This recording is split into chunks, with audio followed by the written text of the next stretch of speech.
It's 2022, a brand new year, but is it a brand new real estate market? If you're thinking about buying a new home or a used home, but new to you this year, what can you look forward to expecting in the Des Moines real estate market? Well, first of all, you can expect that homes are going to be selling fast. And I know that because in 2021, they sold a lot faster than we expected. And then it kind of died off a couple of times, like after the 4th of July. Did it pick up in September and it died off again in November? It died off a couple of times. We had some peaks and valleys in the second half of the year, but the first half of 2022, I expect really similar to 2021, which is going to be that homes are selling fast. And it's January. We've got a foot of snow on the ground, but we're still seeing it. I have clients who call me to look at a house, and unfortunately, that house is already sold. So when houses are selling as fast as they are, you need to be fast. Normally, when we meet, I'll ask you what you're looking for, and I will set you up on property search alerts. So you'll get an email from me every day with all of the new listings. Well, a daily email might not be enough. So depending on your urgency and your situation, you might want to ask for immediate search results, which could also be a little annoying because if there are 7 houses listed in one day, that's going to be 7 emails that you get. If it's 17 houses, that's a lot of emails. So that's one way we can combat the speed of which houses are selling.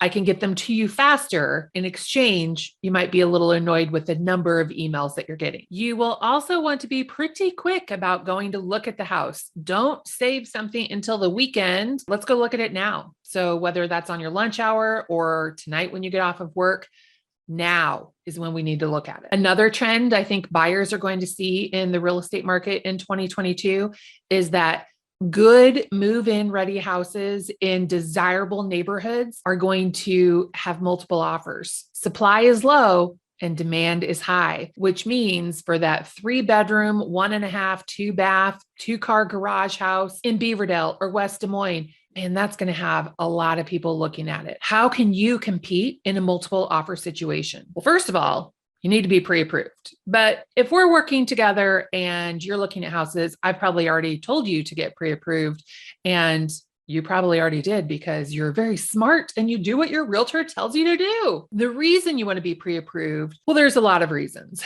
But in the case of having your pre-approval ready in the event that there are multiple offers, what if it's Friday at 7:00 at night and we go look at a house that was just listed today and all the lenders are at home with their families, they're having dinner and drinks, they're not answering their phone. And now all of a sudden you want to make an offer, but you don't have a pre-approval letter and 3 other people do. Well, they're not even going to look at your offer because they don't know if you can actually get a loan.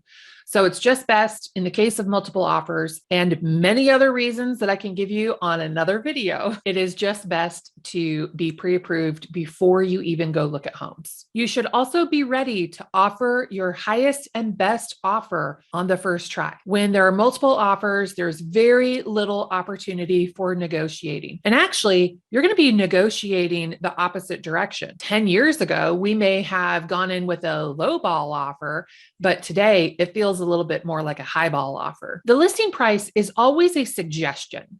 So in a competitive market where inventory is low and demand is high, well, if they listed that house at a seems too good to be true price, well, it might have been strategy. They might have strategically listed that house so low that they got lots and lots of offers to really boost their sale price up.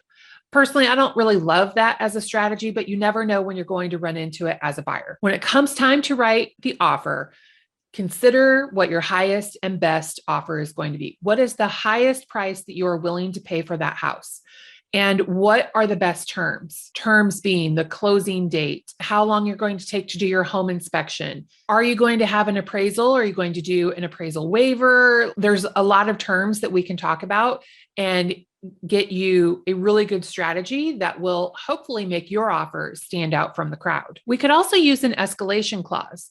So let's say you're looking at a house that's priced at $250,000 and you're approved for $300,000, but you don't really want to spend $300,000 because this house is listed at $250,000. So maybe that makes you feel like you just don't want to overpay $50,000 on a $250,000 house. And that's what I mean about the list price being a suggestion, because a house is only worth what someone is willing to pay. So even though the seller wants $250,000, at least that's what we think based on their list price, what we know is what you're willing to pay for it. And if you're in a multiple offer situation and multiple people are willing to pay significantly more than $250,000, well, you didn't overpay for the house. You paid market value for the house. So don't ever worry that you're overpaying for the house, because that's where the appraisal is going to protect you in the long run. So let's say the house is $250,000 and you don't want to pay $50,000 more, but you're okay paying $30,000 more. So you're willing to go up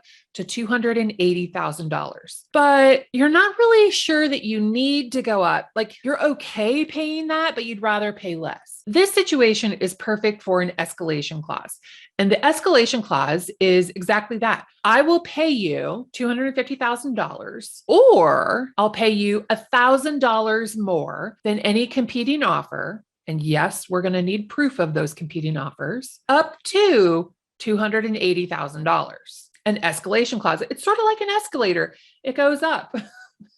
It's escalating to your ceiling price. Last year, we found that $1,000 for the escalation clause, it became a little average. Everybody offers $1,000 more than the competing offer. When you offer less than $1,000 than a competing offer, it gets to be not even really worth it for the seller. So I wouldn't waste any time saying, I'll pay you $500 more. I'll pay you $250 more, because nobody cares. $1,000 is where people start caring, but what we found last year is that that's almost not really enough. So you could say, I will pay you $2,000 more than a competing offer. $2,000. We're talking some cash there. And so money talks when it comes in a multiple offer situation. If you're willing to pay $2,000 more than a competing offer, up to $280,000, that really might work in your favor. And you're only paying more than what somebody else was paying. So you might not ever actually have to pay your ceiling price. It could also work out that somebody offered a lot more than your ceiling price and your offer was never a contender anyway. And in that case, I always tell you not to worry, because if somebody else was willing to pay more than you, then it wasn't your house, and we'll go find your house. Another thing you can do to make your offer more competitive in a multiple offer situation is you can consider the terms that you're giving. And, the terms are all going to be pretty close to each other. If you're doing conventional financing and you have 10% down, well, somebody who's putting 20% down, they're going to have a little bit of an edge over you, but it's not that much. So your financing terms are probably going to be pretty similar. Most people are probably going to have it be contingent on appraisal. You could offer to pay $5,000, $10,000, $15,000, depending on your situation and what cash you have. You could offer to pay more than the appraisal price in the event that the property doesn't appraise if you offer more than list price. And we can go through the details on that. That's kind of a lot to get into. So maybe I should do another video, or we can just talk about that one-on-one. But that would be a term that you could include in your offer that might give you the advantage over another offer. Or you could say, well, geez, I'm offering you my max budget. I don't want to waive the appraisal. I don't have any more money to give. So I am going to offer the seller 3 days to move out. So Mr. and Mrs. Seller, I will pay this much for your house. But in addition to that, I'm going to let you live in the house for 3 days after closing, and then I'll move in. It doesn't cost you anything. You could argue that it does cost you a little bit of interest, but in the whole scheme of things, it doesn't really cost you anything to give them more time to move. And if you have time to give, why not? especially if it gives you an edge over the competition. There's a lot of other ways that you can make your offer more attractive, and we'll talk about what would be the best strategy for you specifically when we get into the process of coming up with your offer strategy. Because if I went through every single idea in this video, it'd go on and on and on for days. Another thing for buyers to consider if they're thinking about purchasing in 2022 is to look outside the box. Not think outside the box, but look outside the box. And what I mean by that is if everybody is looking in the neighborhood in Beaverdale, for example, if everyone is looking for the 3-bedroom, 2-bath, 2-car garage in Beaverdale, and you find that you're not able to get the house that you want because you're losing in multiple offer situations, well, what if you went outside the box and you looked in other neighborhoods, maybe more up and coming neighborhoods, maybe the South Side or the East Side? Not every area in, the East Side kind of gets a bad rap. Oh, I don't want to live on the East Side. Well, the East Side is actually pretty nice. And sometimes you can get a lot more house for your money. Now, of course, that's neighborhood specific, and we would want to make sure that you got a good one, but that's looking outside the box, because it's not Beaverdale, but it could be the exact same kind of house that you really want to live in Beaverdale. It just has a different street address. And you can always drive to Beaverdale for the Beaverdale Parade. And maybe you're looking for a single family home, but for whatever reason, can't seem to find what you're looking for or can't win in multiple offer situations. What if you looked at condos or townhouses? What if a different style of home would help you achieve your goal of becoming a homeowner? And then that's an investment that you can turn around in a couple of years and make a little money on. Another way to look outside the box would be to consider an ugly home. What if you could give a house that is ugly, but it has good bones?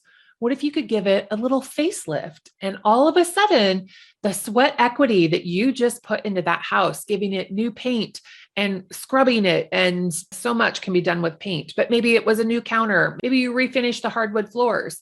What if your little facelift made that ugly home that no one else wanted into your dream home? In a couple of years, when you're ready to sell that and move on to greener pastures, maybe that's going to be really good for your investment portfolio because you bought low with an ugly house and you were able to sell it high because of your amazing facelift. Something to think about there. Of course, it's January and who knows what's actually going to happen this year. These are just my predictions. And I might have a video come out in March and say, hey guys, everything is totally changed. But as of right now, these are my best tips of what a buyer purchasing a home in 2022 in the Des Moines, Iowa area can expect. You can also visit DesMoinesHouseHunters.com and search for your new home. And once you register, log in with your email, then you can expect a call or an email from someone on my team. And we'll say, hey, I saw you were looking at houses. How can we help? And then we can schedule a time to have that strategy call to help you make the process of buying your home this year so much easier, because we're going to pave the road for you. I'll talk to you soon.